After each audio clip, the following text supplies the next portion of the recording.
तेलंगाना के वजीर आला रेवंत रेड्डी और रियासती चीफ सेक्रेटरी रामाकृष्णा राव ने लोक भवन में गवर्नर जिष्णुदेव वर्मा से मुलाकात की। इस मौके पर वजीर आला और चीफ सेक्रेटरी ने गवर्नर को नए साल की मुबारकबाद दी।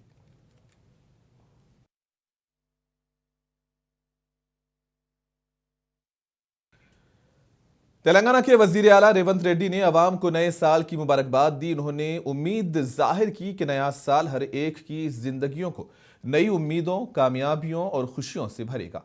उन्होंने इस यकीन का इजहार किया कि साल 2026 तेलंगाना की तरक्की में हैरत अंगेज संगमील उबूर करेगा। उन्होंने उम्मीद जाहिर की कि रियासती विजन 2047 के अहदाफ को हासिल करने के लिए तेज तर मंसूबों के साथ आगे बढ़ेगी, जिसका मकसद किसानों, नौजवानों, खवातीन और कारकुनों की फलाह व बहबूद के साथ साथ रियासत की जामे तरक्की के लिए है।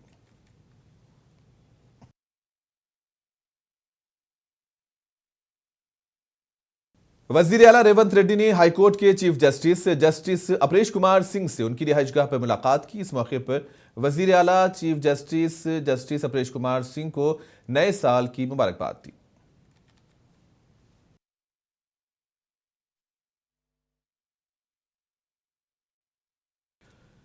रियासती वज़रा पूनम प्रभाकर, मोहम्मद अजहरुद्दीन कोंडा सुरेखा, विवेक वेंकटा स्वामी, जोपल्ली कृष्णा राव सीतक्का के अलावा सीपीआई के रियासती सेक्रेटरी के सांबा शिवा राव, जीएचएमसी के कमिश्नर आरवी कर्णन और दीगर कायदीन ने गवर्नर जिष्णुदेव वर्मा से मुलाकात करते हुए उन्हें साल की मुबारकबाद दी, जबकि आवाम की बड़ी तादाद ने भी गवर्नर को मुबारकबाद पेश की।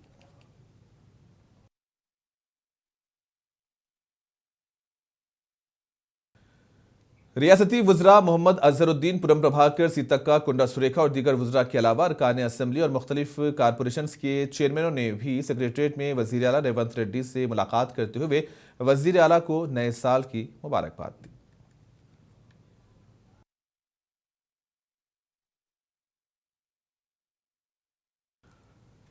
इधर रियासती चीफ सेक्रेटरी रामाकृष्णा राव ने रियासती वजीर पी श्रीनिवास रेड्डी से मुलाकात करते हुए उन्हें नए साल की मुबारकबाद दी। इस मौके पर दीगर कायदीन भी मौजूद थे।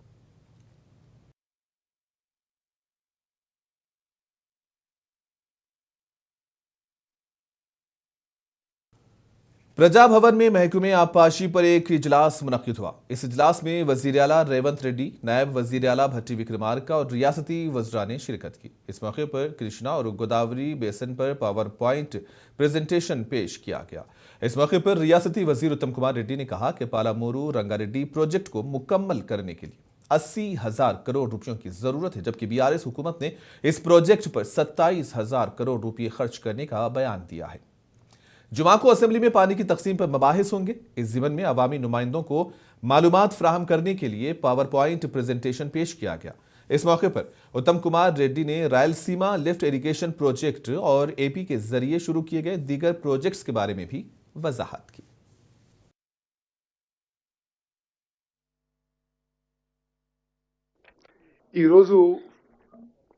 నదీ జలాలపై కొంత ఈ మధ్యకాలము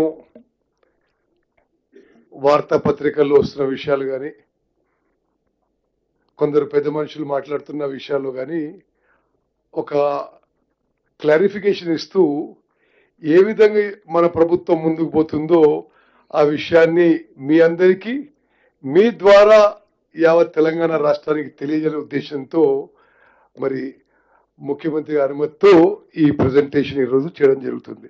పాలమూరు రంగారెడ్డి విషయంలో 90% పనులు చేసినామని చెప్పి ఒక స్టేట్మెంట్ ఇచ్చిండు. మేము 90% పనులు చేసినాం, మరి మీరు వచ్చిన తర్వాత తట్టేడు మట్టి ఎత్తలేదు, రూపాయి ఖర్చు చేయలేదు, మీరు పాలమూరు రంగారెడ్డి ప్రాజెక్ట్ని ఇగ్నోర్ చేస్తున్నారు, మీరు కృష్ణా బేసిన్ పై ఉమ్మడి మహబూబ్నగర్ జిల్లా, ఉమ్మడి నల్గొండ జిల్లా మరి ఇరిగేషన్ ప్రాజెక్ట్స్ ఇగ్నోర్ చేస్తున్నారని ఒక ఆరోపణ చేయడం జరిగింది. ఇది పూర్తిగా అబద్ధం. నేను వాళ్ళు చెప్పిన విషయాల్లో కొన్ని పాయింట్ టు పాయింట్ రిబట్టలు ఇచ్చి then will go on to the presentation. వాళ్ళు జియో ఇచ్చింది 10th June 2015 జియో ఇచ్చింది. ఈ పాలమూరు రంగారెడ్డి ప్రాజెక్ట్ కాస్ట్ 35,000 కోట్లని. వాళ్ళ హయాంలో ఖర్చు పెట్టింది 27,000 కోట్లు. ఈ రోజు పాలమూరు రంగారెడ్డి ప్రాజెక్టు పూర్తి చేయడానికి పూర్తి స్థాయిలో డిస్ట్రిబ్యూటరీ ఛానల్స్, ఆయకట్టు కాలువలు, ఆయకట్టు పనులు అంతా పూర్తి చేయడానికి మేము లెక్కలతో సాగు పెడతాం.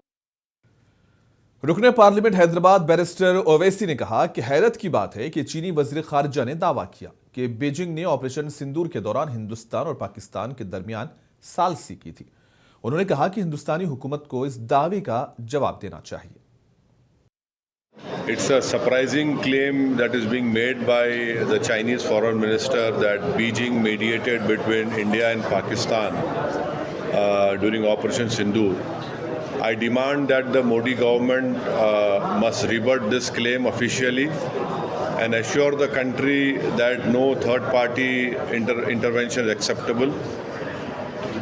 All of us know in the country that China supplies 81% of weapons to Pakistan and provided real-time intelligence during Operation Sindoor.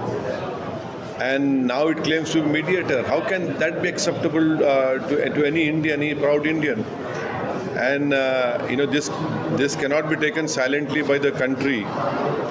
And China wants to place India and Pakistan at the same level and is trying to project itself as some sort of a superpower in South Asia. So I want to know from the Modi government, is this what the Prime Minister agreed with the Chinese government when he visited China? And now this is a second statement which has come from a leader of a foreign country after Trump. And Trump went on hammer and tongs more than 25 times saying that he was the one who stopped this war. And then he also said that he secured peace. And then he threatened India with sanctions. And now trade sanctions. Now we have the Chinese foreign minister making a similar claim officially. So I feel this is an affront to India and must be strongly rebutted by the Modi government. And normalcy in ties with China does not mean that it should be at the cost of India's sovereignty.